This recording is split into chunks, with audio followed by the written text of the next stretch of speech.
You said that the Founding Fathers worked tirelessly to end slavery. Well, if you look at one of our founding fathers, John Quincy Adams, that's absolutely true. He was a very young boy when he was with his father, serving essentially as his father's secretary.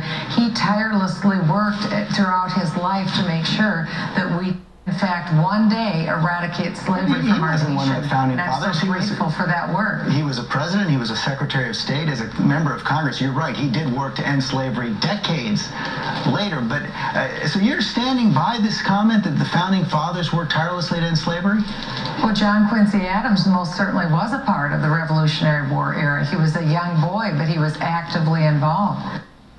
So it's not surprising that some observers believe that Michele Bachmann's campaign is going to depend on even more rewriting of history.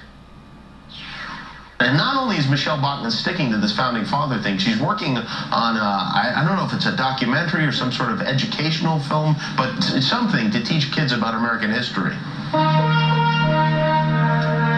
In 1775, Thomas Jefferson and John Quincy Adams set sail across the Delaware River to tell the King of England that they had had enough of his liberal agenda.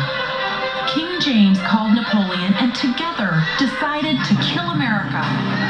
They sent the Nina, the Pinata, and the Santa Maria to fight. But then, George Washington and Abraham Lincoln gathered an army to turn back the big government dictators. They told Paul Revere to ride his horse to Frodo, to tell him to cast the ring of power into the fires of Mount Doom. But then, John Wilkes Booth showed up and killed Lincoln.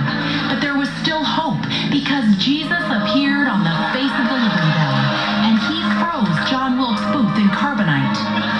And the liberal homosexuals sailed back to their gay countries, while Americans claimed their land and drank beer.